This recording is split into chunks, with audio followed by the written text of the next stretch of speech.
Siapa lagi?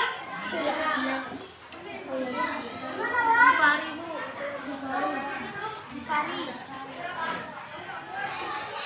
Siapa lagi? Yang lain? Gina. Dua orang aja ya. Baik, sekarang ibu minta Rahadatul Eki untuk memimpin doa. Satu orang aja memimpin doa, yang lainnya mengaminkan ya.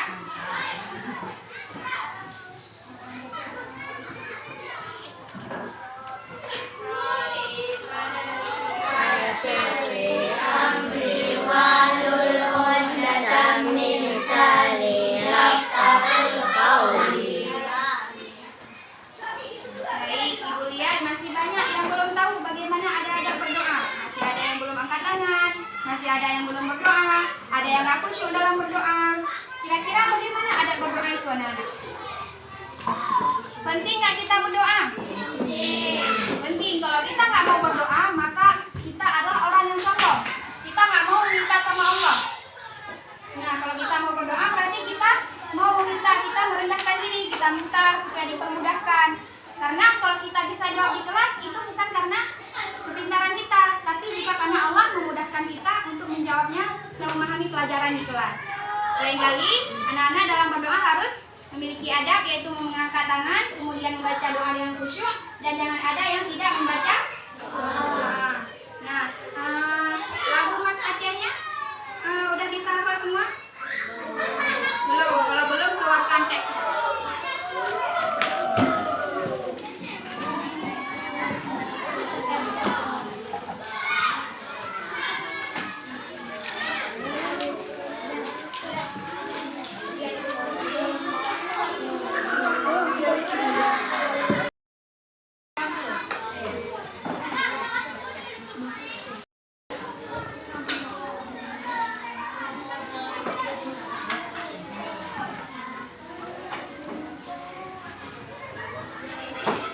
Kita mulai ya.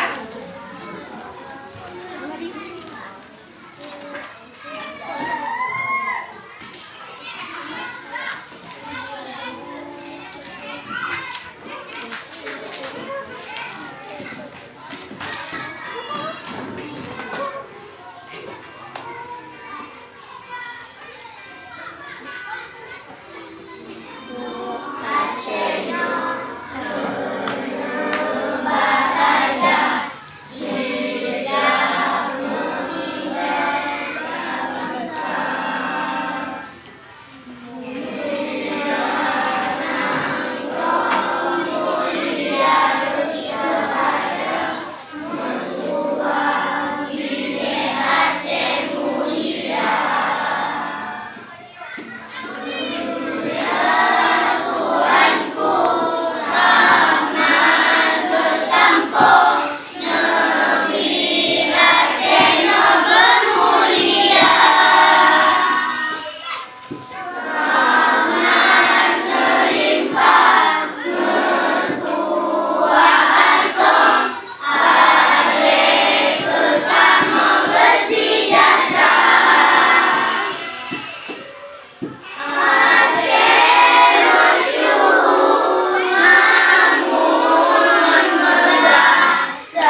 daerah itu kita bisa mendalami lagi bahasa daerah. Ada yang nggak bisa bahasa Aceh?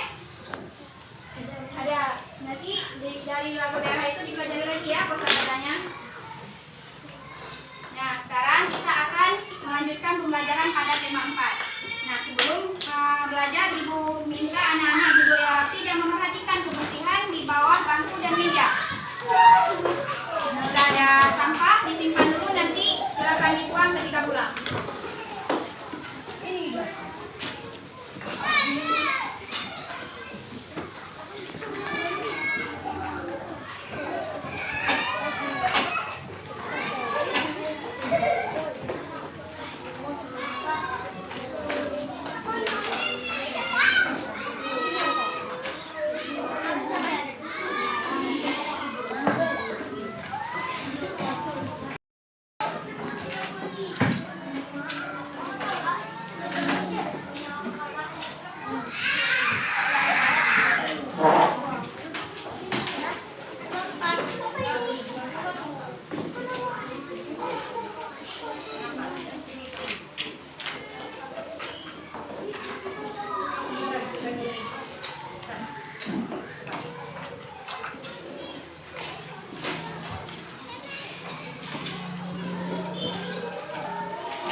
Sudah dibuka bukunya? Halaman 116. Nah, jadi hari ini kita akan belajar tema 4, subtema 3, pembelajaran 4 pada halaman 116. Ibu harap setelah belajar dengan Ibu hari ini, anak-anak bisa menyebutkan isi dan amanat pantun tua, kemudian juga bisa menyebutkan 5 faktor interaksi sosial dan membandingkan aktivitas di dataran tinggi dan dataran rendah. Dan yang terakhir, beserta anak-anak mampu menjelaskan pengertian hak, kewajiban, dan tanggung jawab. Baik, sekarang Ibu beri waktu untuk membaca pembelajaran 4 selama 10 menit.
Waktunya 2 menit lagi ya.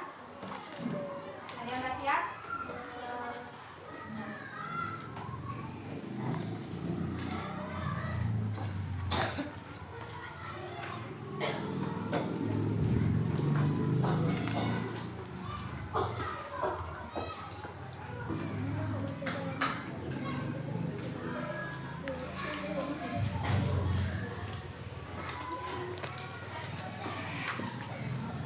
Udah siap semuanya?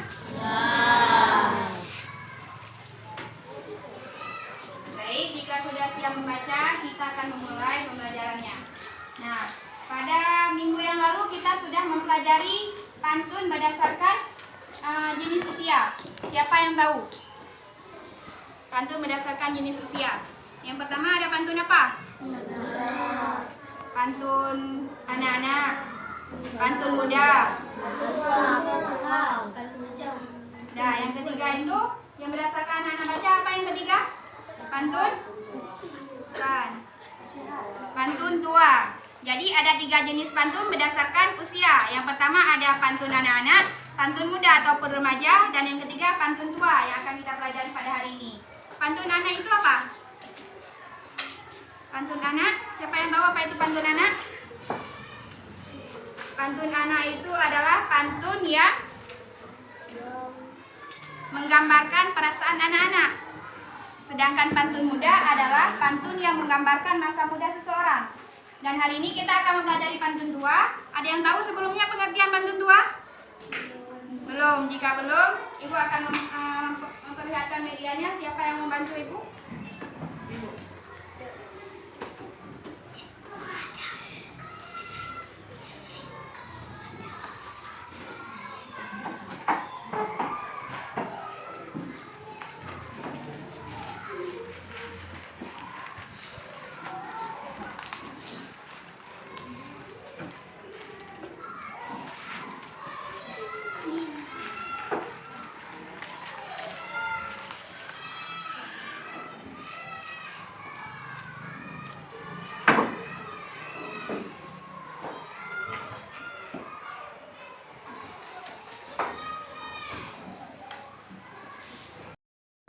Semuanya perhatikan ke papan.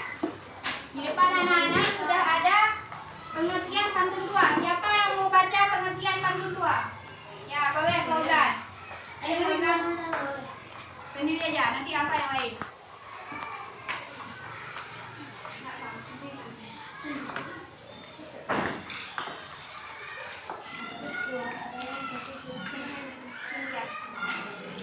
Pantun tua adalah jenis pantun yang biasanya memisahkan tentang pelajaran hidup atau yang memberikan nasihat. Terima kasih. Nah, jadi pantun tua itu adalah pantun yang mengisahkan tentang nasihat-nasihat. Jadi dalam pantun tua itu banyak nasihat-nasihat yang bisa kita jadikan amanatnya. Sedangkan pantun muda tadi mengisahkan masa muda kan? Kalau pantun tua tidak mengisahkan masa tua, tapi berisi tentang amanah-amanah ataupun nasihat-nasihat bagi kita yang baik anak-anak maupun remaja. Nah, jenis pantun tua itu ada 3, ada pantun adat, pantun nasihat, dan pantun kelakar. Apa itu pantun kelakar? Ada yang tahu pantun kelakar itu apa? Pantun kelakar itu sama dengan pantun jenaka. Apa itu pantun jenaka? Ya, pantun lucu. Nah, jadi anak-anak nanti kalau ditanya sinonim jenaka apa? Jawab aja kelakar. Nanti kalau di UMK pantun kelakar. Berarti ini pantun jenaka. Nah, ini ada 2 contoh pantun tua. Anak-anak sudah mempelajari kan tentang bait-bait pantun. Bagaimana ciri-ciri pantun? Bersajak baik. Nah, silakan dilihat. Terluka, kapak, murka, kapak. A, B, A, B. A, B, B. A, B, A, B. Ngerti? Nah, coba sekarang siapa yang bisa membaca pantun dengan intonasi yang benar? Siapa mau membaca pantun dengan intonasi yang benar? Coba Alfa. Pantun yang pertama. Baca aja kayak biasa. supaya tangan tidak terluka, supaya tangan tidak terluka dan yang Bapak, supaya Tuhan tidak murka dan menyakiti ibu dan bapak. Ya, terima kasih Alfa. Tepuk tangan buat Alfa. Yang mana merupakan sampiran? Atas. Dari 1 dan 2. Yang merupakan isi? Nah, apa amanat dari pantun yang pertama?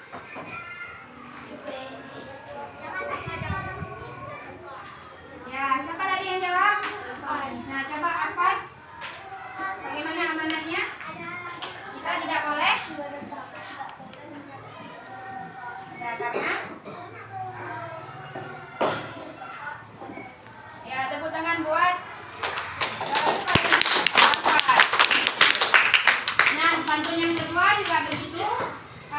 Bersaja ABAB dan baris pertama dan kedua merupakan sampiran, baris 3, 4 merupakan isi ataupun amanat.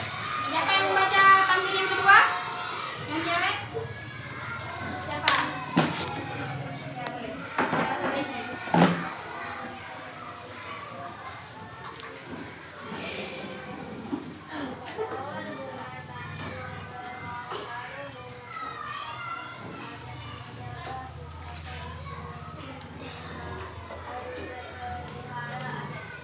Ya, bagus. Tepuk tangan buat Hayatul Rizki. Siapa yang tahu amanat dari pantun yang kedua? Ya, coba Diko. Ada yang tahu amanat pantun yang kedua?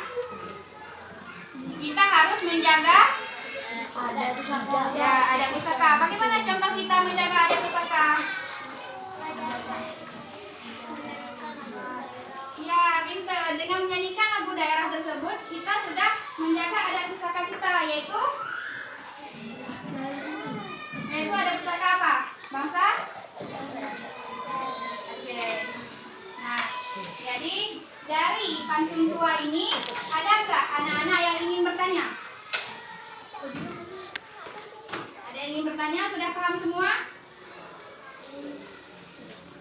Pantun tua itu berisi tentang nasihat. Nah, jika tidak ada yang ingin bertanya, sekarang ibu yang akan bertanya. Nah, jadi anak-anak pernah nggak lihat pantun yang ada di pernikahan? Pantun adat yang ada di pernikahan. Apakah semua daerah di Indonesia itu memiliki adat untuk membaca pantun di pernikahan?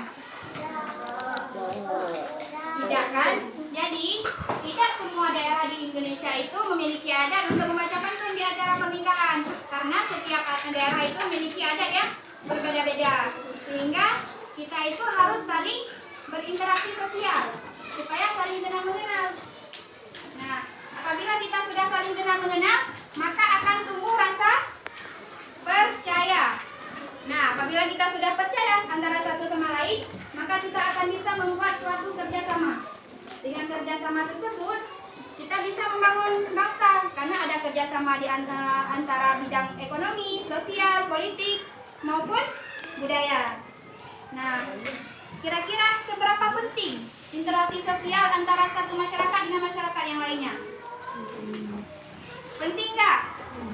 Penting, sangat penting. Bahkan agama Islam kita juga menyarankan, menyuruh kita untuk berinteraksi sosial antara satu suku dengan suku yang lain dan satu bangsa dengan bangsa yang lain.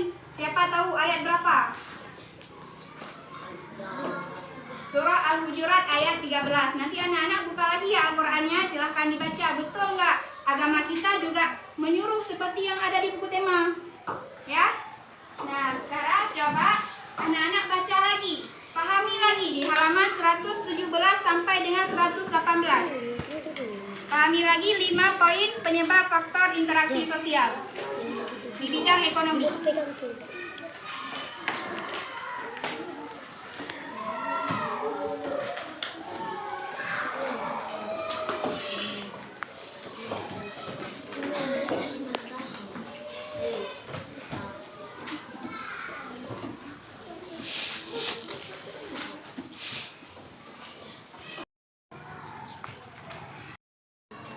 Sudah.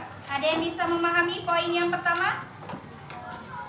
Apa poin yang pertama?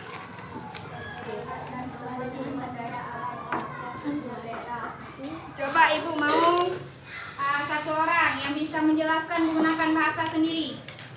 Ada yang bisa?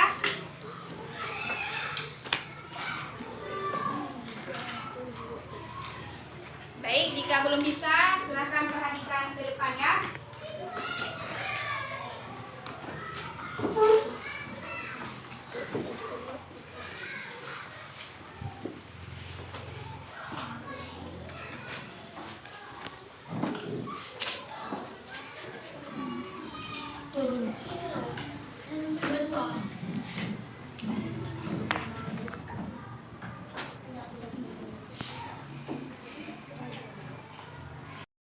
Sudah semuanya, tolong perhatikan ke depan. 5 faktor interaksi antar warga masyarakat. Yang sudah anak-anak baca tadi. Yang pertama ada perbedaan kandungan sumber daya alam di setiap daerah. Nah, jadi anak-anak, setiap daerah itu memiliki sumber daya yang berbeda-beda. Ada yang kaya akan ikan, ada yang kaya akan hasil tambang, ada yang kaya akan perkebunan, apalagi ada yang kaya akan industri. Jadi setiap daerah itu memiliki sumber daya alam yang berbeda-beda. Sehingga apabila suatu daerah, misalnya daerah kita di pesisir laut, maka kita kaya akan sumber daya ikan. Nah, jadi di tempat kita itu kita akan lebih murah dalam memproduksi ikan. Sedangkan orang yang jauh dari laut, ikannya mahal. Mereka membeli ikan ke tempat kita. Begitu juga dengan hasil tambang. Di wilayah hasil tambang mereka memproduksinya dengan sangat murah. Sedangkan wilayah yang jauh dari hasil tambang, mereka akan membeli ke tempat yang memiliki sumber daya alam yang lebih banyak. Sehingga terjadinya interaksi sosial antara suku yang satu dengan suku yang lainnya. Nah, ada yang ingin bertanya dari perbedaan kandungan sumber daya alam daerah ini? Coba perhatikan gambar. Gambar yang pertama, gambar apa? Kebunan. Ya, perkebunan. Yang kedua? Industri. Ya, hasil tambang minyak bumi, ya ini. Yang ketiga, hasil tambang batu bara. Yang sini sumber daya alam laut. Nah, di sini ada juga daerah pantai dan dataran tinggi. Biasanya kalau di daerah pantai itu sumber daya alamnya tinggi dengan apa? Apa-apa saja kegiatan ekonomi orang yang berada di pesisir pantai? Ya. Kemudian apa? Memproduksi garam. Produksi garam apa lagi? Membuat tempat wisata.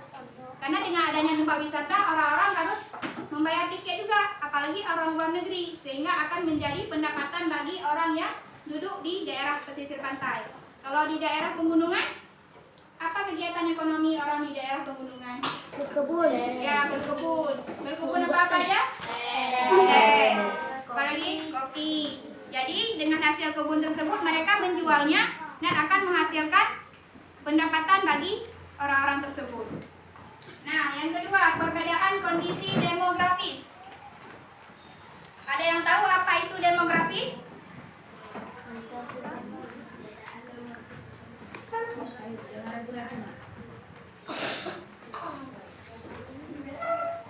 Demografis. Nah, jadi demografis itu berasal dari kata demo dan grafis. Demo ini artinya penduduk, sedangkan grafis itu artinya gambaran. Jadi demografis itu adalah gambaran penduduk. Nah, kalau anak-anak dengar kata-kata demografis, berarti itu artinya ilmu yang mempelajari tentang keadaan penduduk, baik itu moralnya, etos kerjanya, jumlah penduduknya, usianya, dan lain sebagainya.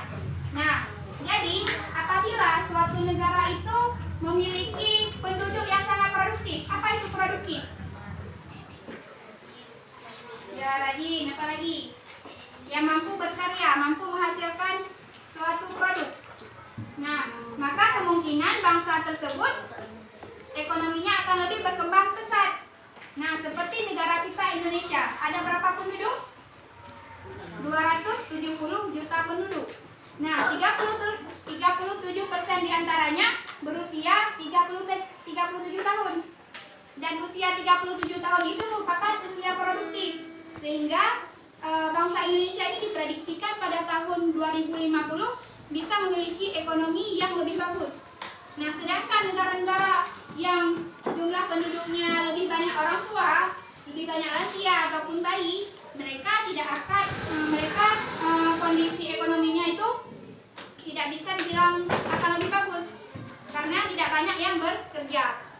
Sehingga bagaimana saja kondisi demografis yang baik akan cenderung memiliki sumber daya manusia yang produktif, dengan demikian lapangan kerja meningkat. Nah, apabila masyarakatnya, penduduknya rajin bekerja, mau membuka lapangan masyarakat, maka ekonomi pada suatu bangsa akan meningkat. Nah, dari poin kedua, ada yang ingin bertanya?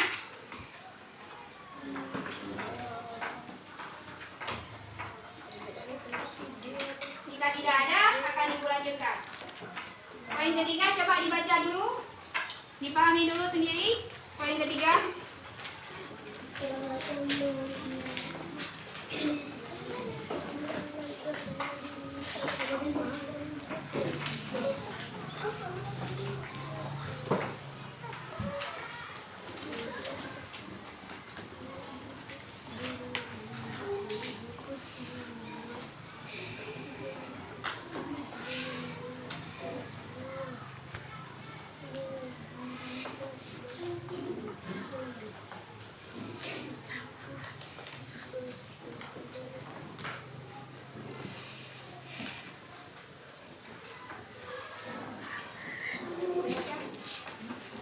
Sudah dipahami? Siapa yang ingin menjelaskan? Siapa yang ingin memberikan pendapat dari yang sudah dibaca? Apa yang dibaca? Judulnya apa? Kurang lancar mobilitas barang dan jasa. Nah, silahkan perhatikan gambar yang poin ketiga. Gambar ini. Coba deskripsikan gambar tersebut. Gambar apa? Mobil ya. Bagaimana kondisi jalannya? Ya, ini merupakan kondisi kurang lancarnya mobilitas barang dan jasa. Nah, tadi kita sudah belajar di poin 1 bahwa setiap daerah itu memiliki sumber daya alam yang berbeda-beda. Karena perbedaan tersebut, wilayah yang nggak ada sumber daya alam, mereka akan meminta ataupun membeli barangnya kepada wilayah yang banyak sumber daya alamnya. Nah, apabila kurang lancarnya mobilitas barang dan jasa, maka pengiriman barang akan terganggu. Sehingga apa yang terjadi? Wilayah yang memiliki banyak sumber daya alam akan kelebihan produksi. Sedangkan wilayah yang tidak memiliki sumber daya alam tidak mendapatkan barang yang mereka inginkan, sehingga terjadilah ketimpangan pembangunan wilayah. Misalnya, wilayah A memiliki sumber daya alam besi yang sangat banyak. Wilayah B tidak memilikinya, mereka membeli pada wilayah A.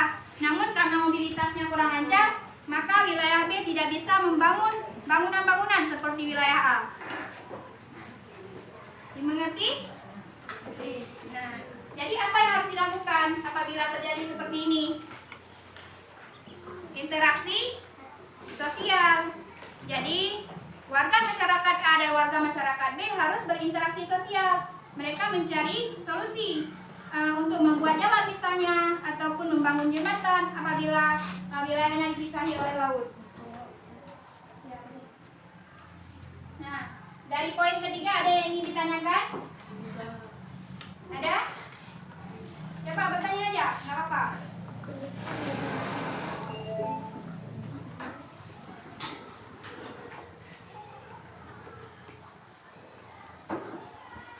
Nggak ada ya? Ibu lanjut ke poin keempat ya. Masih semangat? Masih. Kita tepuk-tepuk semangat sekali ya. Siapa yang mau memimpin? Boleh apa? Tepuk-tepuk semangat. Semangat.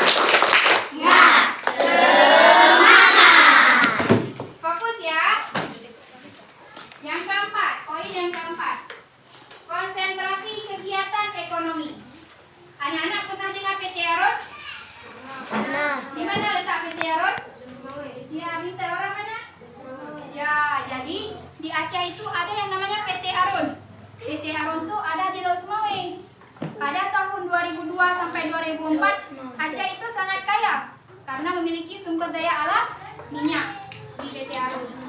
Sehingga supaya tidak terjadinya ketimpangan sosial antara provinsi Aceh, Indonesia itu nggak mau nanti provinsi lain miskin sedangkan kita pembangunannya sudah sangat besar. Sehingga hasilnya juga harus kita serahkan beberapa persen ke pusat. Itu semua supaya tidak terjadinya ketimpangan pembangunan. Nah, konsentrasi kegiatan ekonomi itu tidak hanya terjadi di Aceh, ada juga di provinsi-provinsi yang lain. Nah, begitu. Jadi dengan adanya konsentrasi ekonomi ini juga bisa terjadinya interaksi sosial. Misalnya Aceh mengimpor minyak tersebut ke provinsi yang lain ataupun ke negara-negara yang lain. Nah, yang kelima, alokasi dana pembangunan antar daerah. Coba siapa yang membaca? Yang membaca nomor 5? Ini siapa nih? Siapa mau dia baca? Ya. Yuk. Siapa Riko?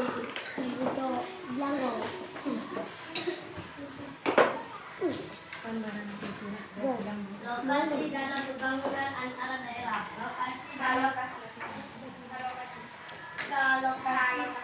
Alokasi dana pemerintah akan memberi dampak pada pembangunan pendidik, kesehatan, pertanian, industri.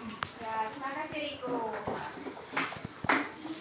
Nah, jadi kita sudah belajar tentang dari mana kegiatan ekonomi itu ataupun pendapatan suatu daerah itu didapatkan. Salah satunya dari sumber daya alam yang tinggi. Nah, apabila suatu wilayah sudah mendapatkan pendapatan dari memanfaatkan sumber daya alam, maka mereka berhak mengalokasikan ataupun memanfaatkan dana tersebut kemanapun yang mereka inginkan. Contoh, lihat pada gambar ini.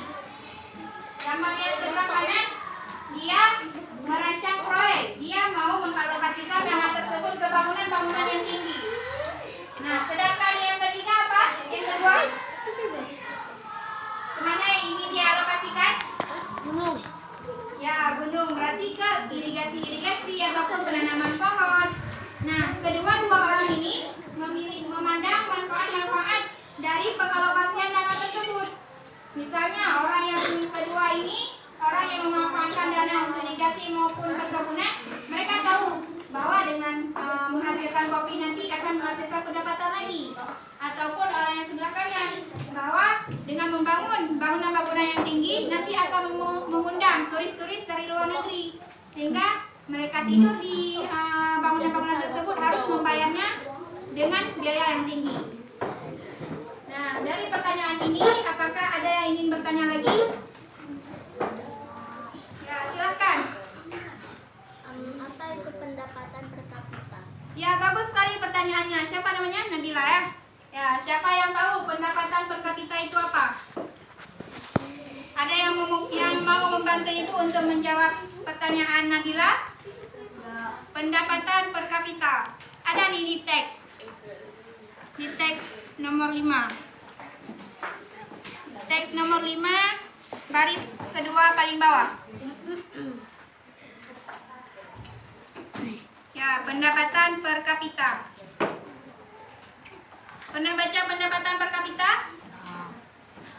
Belum pernah? Nah, jadi pendapatan per kapita itu adalah jumlah pendapatan ataupun jumlah uang yang diperoleh oleh setiap warga negara. Kemudian, untuk mengetahui jumlah per kapita suatu negara, maka pemerintah harus mengetahui berapa jumlah pendapatan semua warganya. Ada 270 juta jiwa di Indonesia. Mereka harus mendata pendapatan. Ada yang memiliki pendapatan 3 juta, ada yang 8 juta, ada yang 1 miliar. Kemudian ditambahkan semua. Setelah ditambahkan dibagi 270 juta. Itulah pendapatan per kapita Indonesia. Mengerti? Ya. Siapa yang mau menjelaskan sekali lagi maksud pendapatan per kapita? Nanti kalau belum mengerti dibaca-baca lagi ya. Ada yang ingin bertanya lagi?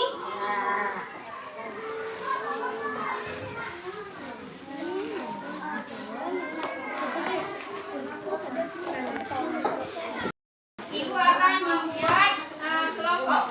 Ini kelompok 1, kelompok 2, kelompok 3, kelompok 4, 5 dan 6. 5 dan 6. Ya. Ini 6.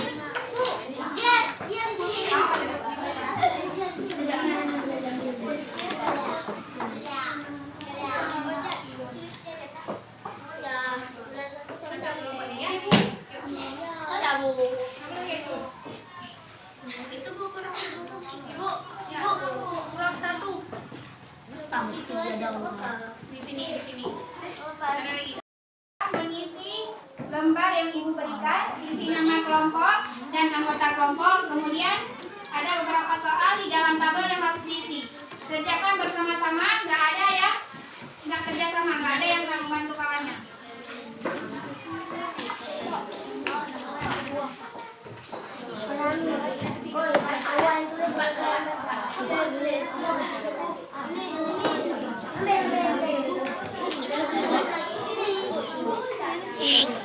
Kita kelompok 3.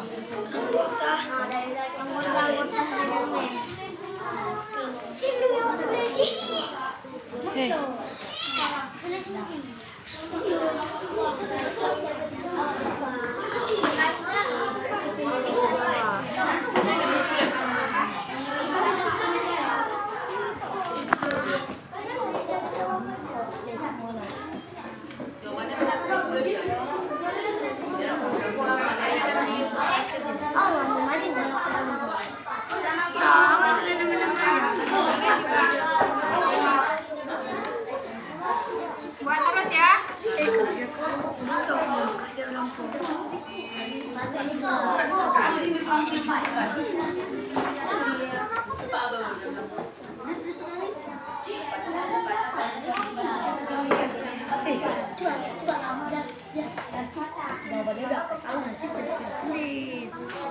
Kerja sama ya. Nggak ada yang tidak bekerja. Kelompok 1, kelompok 3.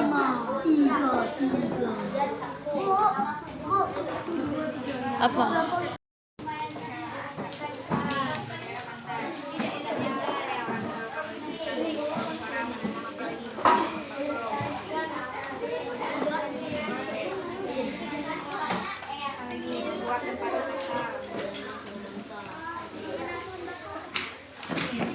Ya boleh, tanam pohon bakau untuk wisata.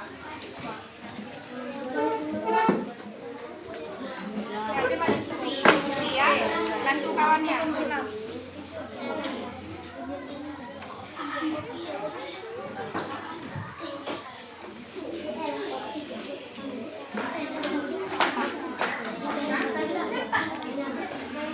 Sendiri ya.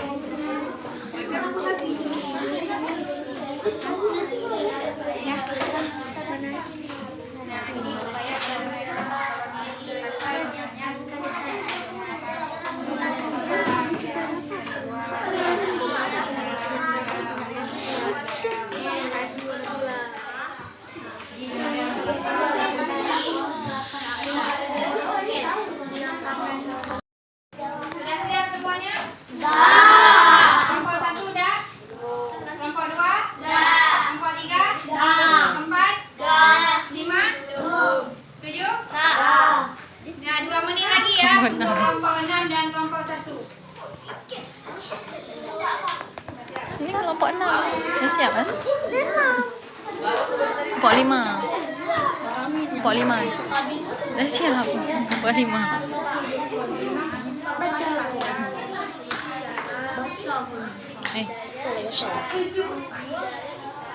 Sudah siap semuanya? Silakan yang maju pertama kelompok 3. Perwakilannya 2 orang.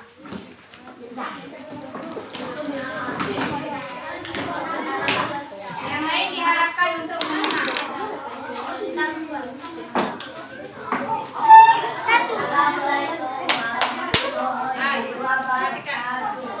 Waalaikumsalam warahmatullahi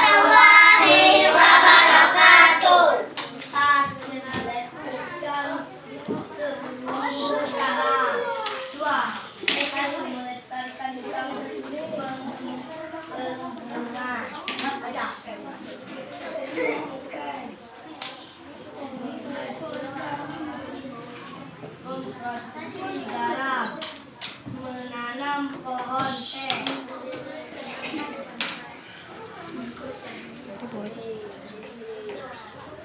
Menjaga kebersihan akar.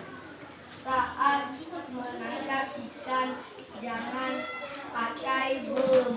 Melestarikan batu bara.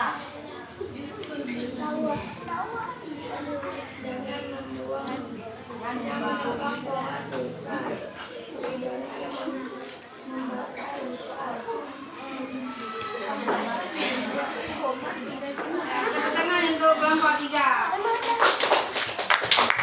Kelompok 3 sudah bagus, namun masih ada perbaikan. Jangan tulis jangan membuang, tapi kayak tadi apa, jangan menebang pohon, tapi tuliskan saja melestarikan hutan, karena itu merupakan pembangunan ekonomi di wilayah pegunungan. Yang lain sudah bagus. Dilanjutkan oleh kelompok 1.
Boleh tepuk tangan untuk kelompok 1.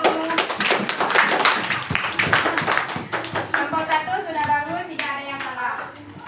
Kemudian kelompok 6. Oh, leponan. Perwakilan dari kelompok 6 dua orang.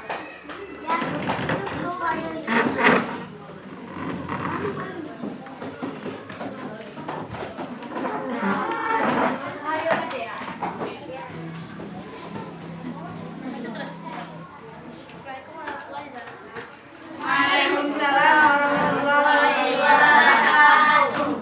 Di daerah pantai, melestarikan terumbu karang. 2. Menanam pohon kelapa di pantai. 3. Mengonsumsi udara. 4.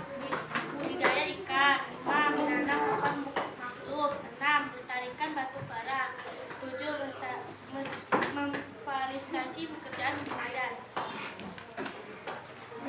Di daerah menanam teh,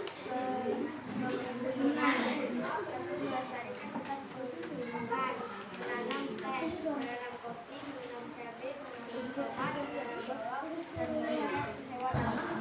Nah, tepuk tangan untuk kelompok 6. Kelompok produksi garam, tapi memproduksi garam. Yang lain sudah betul. Baik anak-anak semua, terima kasih. Kita sudah mengerjakan diskusi kelompok yang pertama.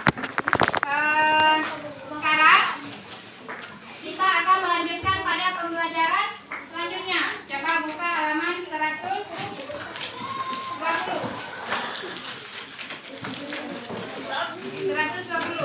Sudah dibuka?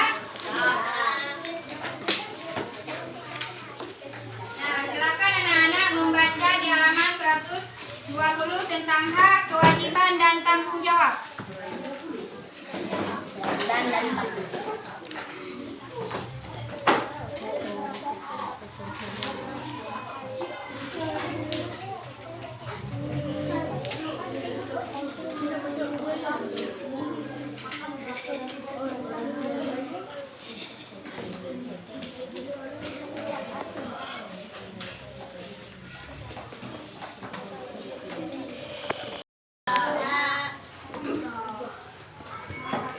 Sekarang Ibu mau Arfan membaca di poin pertama, hak sebagai warga masyarakat. Yang lain menyimak ya. Suaranya yang besar.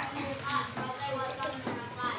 Hak berarti sesuatu yang mutlak menjadi milik seorang dan Simak. artinya tergantung kepada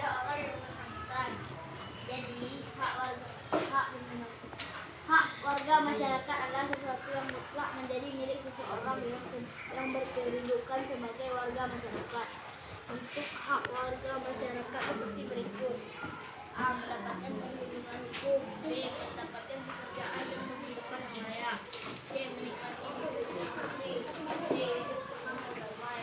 E. Bebas memilih.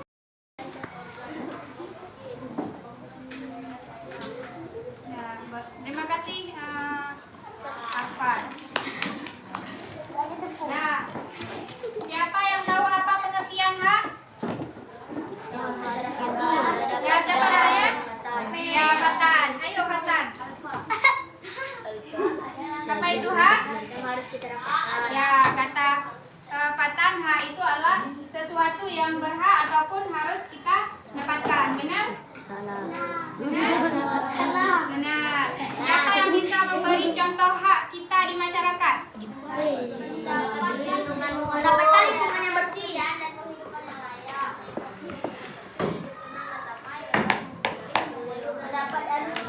Nah, jadi apabila ada orang yang melarang kita memeluk agama Islam, bagaimana?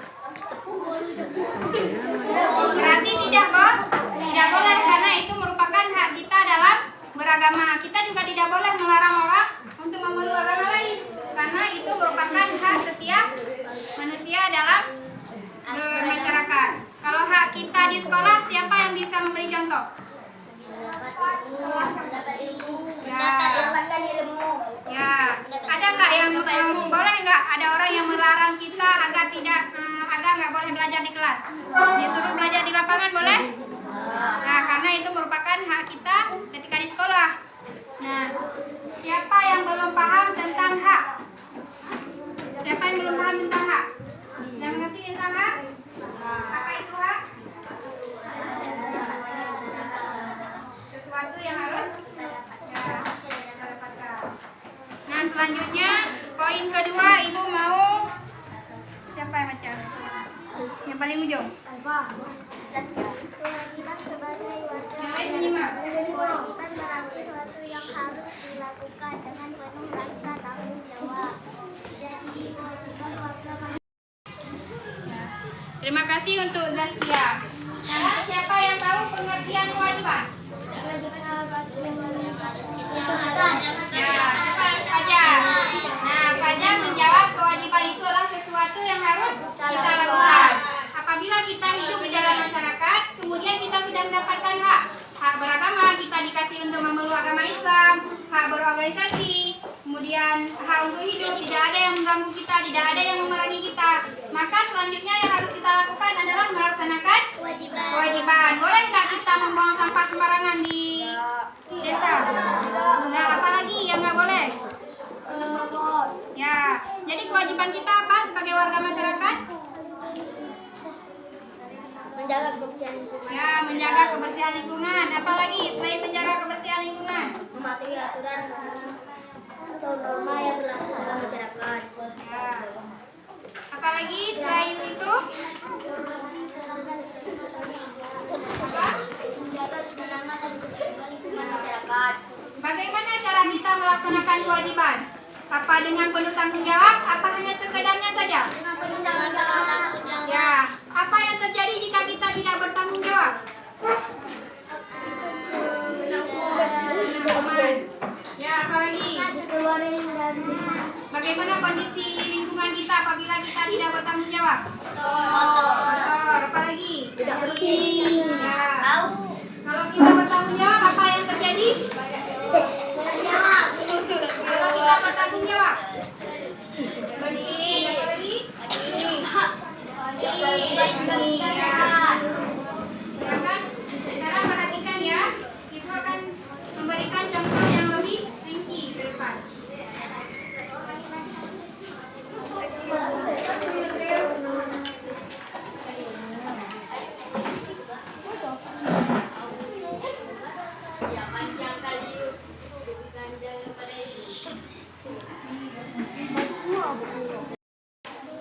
Baik anak-anak, silakan perhatikan ke depan. Lihat gambar yang di atas. Ini gambar apa? Kenapa sampahnya seperti itu? Itu karena masyarakatnya tidak bertanggung jawab, membuang sampah sembarangan sehingga terjadinya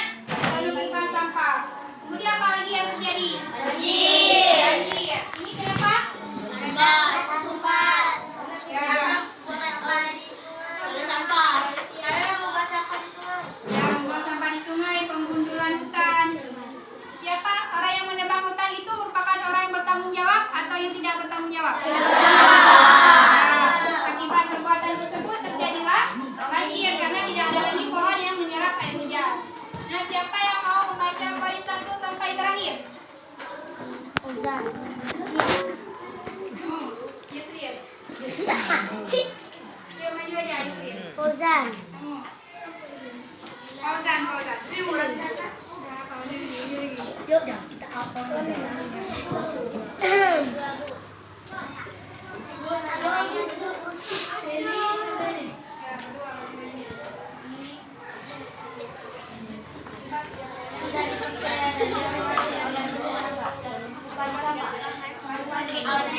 Tidak adanya penerapan tanggung jawab di masyarakat, tidak dipercaya dan dihormati oleh masyarakat, penumpukan sampah, sungai menjadi kotor dan tercemar, bangunan air liar, kemanan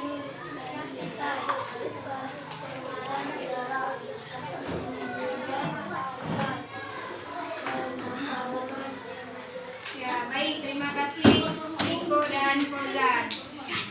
Nah, anak-anak, apakah kalian mau lingkungan tempat tinggal kita itu seperti gambar yang di atas? Tidak. Anak-anak mau dihormati oleh masyarakat atau dikucilkan oleh masyarakat? Dihormati. Apabila kita membakar hutan, apa yang terjadi? Kita akan dikucilkan juga oleh masyarakat. Kalau kita masuk penjara, apakah kita akan dihormati? Tidak. Kemudian, anak-anak apakah mau mencemari hutan? Mencemari air sungai? Kalau kita mencemari sungai, apa yang terjadi? Ya, banjir, apa lagi? Tersumbat. Kalau ada ikan di dalam sungai tersebut, maka kita tidak lagi bisa memakan ikan. Sehingga ikan akan lebih tinggi nilai jualnya. Apalagi? Ada yang ingin bertanya? Kenakalan remaja. Bagaimana yang dimaksud dengan kenakalan remaja?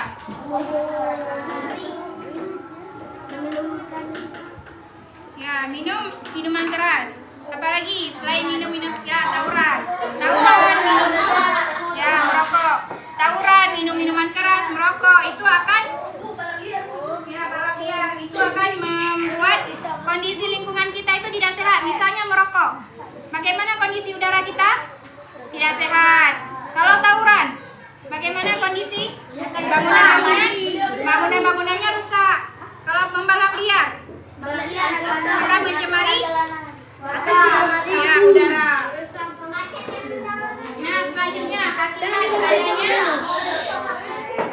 selanjutnya dengarkan dulu ya. Perhatikan ke depan. Fauzan, Riko, simpan pensilnya. Nah, akibat adanya penerapan tanggung jawab di masyarakat, terjaganya fasilitas umum karena tidak adanya tawuran. Kemudian lingkungan aman dan bersih karena masyarakat bertanggung jawab untuk membuang sampah pada tempatnya. Terhindar dari penyakit dan bencana alam. Yang keempat, tumbuhan dan hewan terlindungi. Dan yang kelima, kehidupan tertib dan tentram. Coba lihat gambar yang di bawah. Gambar yang pertama, gambar apa? Membersihkan. Ya, orang yang bergotong royong. Orang yang bergotong royong merupakan orang yang bertanggung jawab atau tidak? Nah, gambar yang kedua, gambar apa? Sungai Dan di pepohonan. Nah, di sini pepohonannya ada yang gundul nggak? Masih? Nah, anak-anak tahu hutan di Kalimantan? Hutan di Kalimantan awalnya gundul apa? Subur. Pertama sangat subur. Kemudian karena ada masyarakat yang tidak bertanggung jawab, mereka membakar hutan dan menggundulkan hutan sehingga pohon-pohon di Kalimantan tersebut sudah berkurang.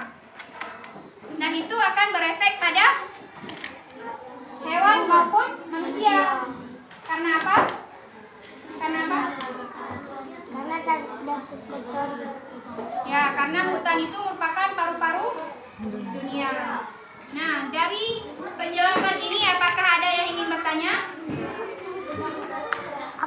Ada yang ingin bertanya nggak? Nggak ada. Kalau nggak ada yang ingin bertanya, bertanya, ibu yang akan bertanya. Ada yang ingin bertanya? Ada. Baik, sekarang karena tidak ada yang bertanya, anak-anak menjawab soal tentang hak dan kewajiban serta pantun. Siapa yang ikut tulis kuat awal Tulis di buku masing-masing, nggak usah tulis soal. Ya.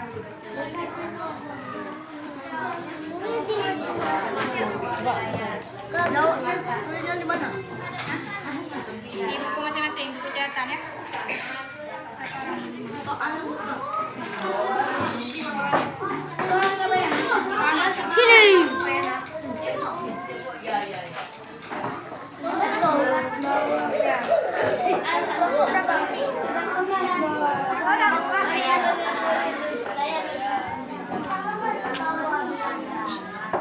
Paru bunyinya dari mana? Jawabnya di buku catatan masing-masing. Jawabannya aja.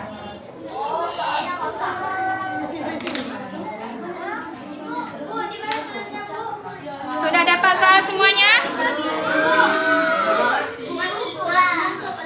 Nah, sekarang baca soalnya yang ada di kertas dan jawab soal di buku masing-masing. Tulis jawabannya aja.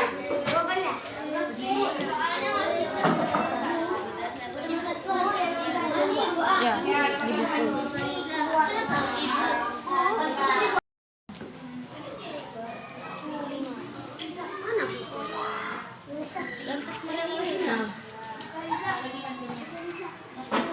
di buku. Ya, lihat aja. Itu. Ya, Jadi bukan ya, Eriko juga. kali. Ini bukan kayak gitu.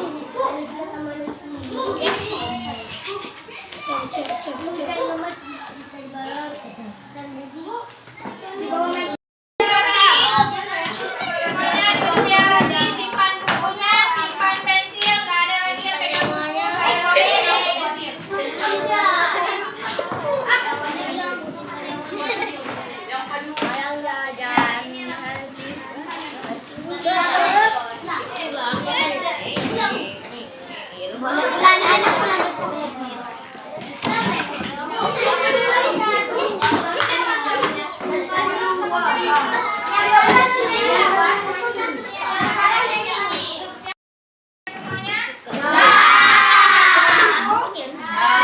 Duduk anak soleh. Tidak ada lagi yang bersuara. Nah, bagaimana pelajaran hari ini? Bagaimana pelajaran hari ini? Ya, terima kasih. Alhamdulillah kita sudah belajar 3 muatan pelajaran hari ini, yaitu ada bahasa Indonesia, IPS, dan PPKN. Di bahasa Indonesia kita sudah mempelajari tentang pantun tua. Siapa yang tahu pengertian pantun tua?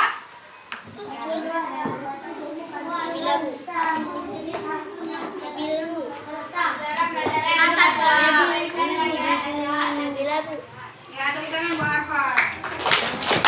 Selanjutnya, 5 faktor penyebab interaksi antar warga masyarakat. Nabila. 5 faktor. Nah, sebutkan minimal 3 aja.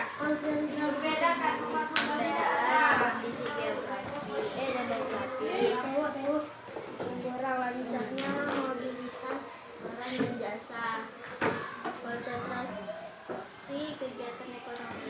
Ya, terima kasih. Tepuk tangan untuk Nabila.